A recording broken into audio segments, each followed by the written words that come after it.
यासिर शमून साहब, ये क्या हरकत की है आपने?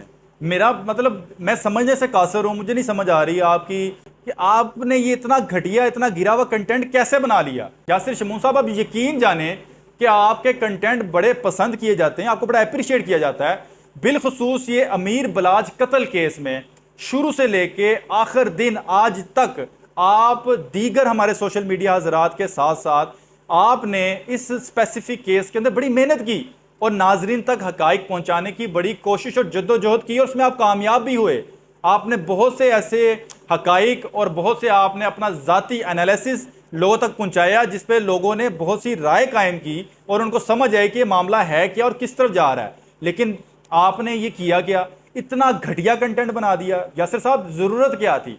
आप यकीन माने, इतना दिल बुरा हुआ आपका इस स्पेसिफिक वीडियो को देख के कि मैं मजबूर हो गया हूं कि ये वीडियो पैगाम आप तक किसी तरह पहुंचे और आपको ये कोई समझाए, कोई आपको ये सेंस अकल दे कि व्यूज़ की खातिर इतना गिरना ज़रूरी नहीं है। यासिर शमून साहब, खुदा का नाम लें, जिस शख्स एहसन शाह की कब्र पे खड़े होकर आप सवाल कर रहे हैं, वो दुनिया की अदालत से निकल के अल्लाह की अदालत पे पहुंच चुका हुआ है। वो अपने मंतकी जाम पे पहुंच चुका है। अब जिस अदालत में वो जा चुका है, वहां पे किसी किस्म की कोई भी दो नंबरी नहीं चलने वाली। वहां पे इंसाफ होके रहेगा।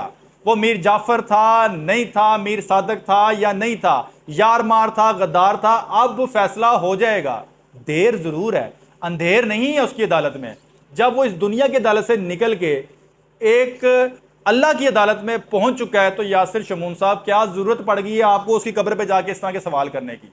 यकीन माने, आपकी इस वीडियो से इंतहाई दिल दुखा है, बड़ा अफसोस हुआ है। ये एक्सपेक्टेशन बिलखसूस आप जैसे सहाफ़ी से बिल्कुल भी नहीं थी कि यार आप इतने सीनियर और प्रोफेशनल सहाफ़ी हैं, ये क्या आपने हरकत की है। यासिर शमून साहब, मैं इंतहाई अफसोस के साथ एक मिसाल देता हूं आपको, शायद इस मिसाल से कोई आपके पल्ले बात पड़ जाए, आपको समझ आ जाए, आपको होश आ जाए कि आपने क्या हरकत की है। आपने अपनी इस वीडियो के अंदर जिक्र किया कि आपके वालिदैन इस दुनिया से जा चुके हैं, वफात पा चुके हैं। हम सब दुआ गो हैं कि अल्लाह ताला आपके वालिदैन की मग़फ़िरत फरमाएं। मेरा क्वेश्चन यासिर शमून साहब आपसे ये है कि अगर आपकी वालिदैन की कब्र पे जाके इसी तरह कोई शख्स सवाल करे जिसका आपने दिल दुखाया हो या आपसे किसी किस्म की कोई रंजिश हो, तो आपको कैसा महसूस होगा?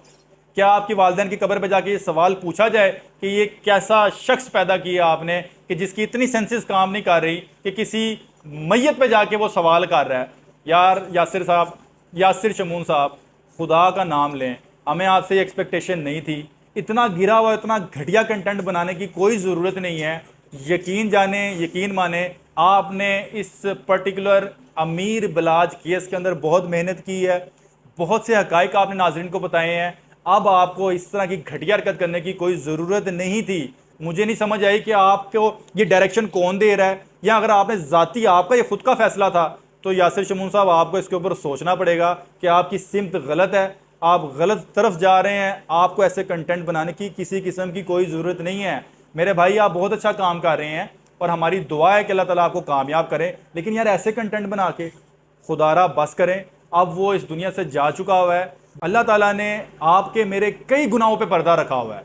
कोई भी शख्स जब तक वो जिंदा है, दुनिया में आ गया है, गुनाह उसने करने ही करने हैं और फिर उसके ऊपर वो माफिया मांगेगा और अल्लाह ताला ने माफ़ करना है उसको।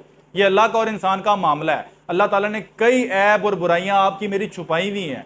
तो यार, एक शख्स दुनिया से जा चुका हुआ है, मीर जाफर था या नहीं था, यार मार था या नहीं था, अब फैसला अल्लाह की अदालत में है।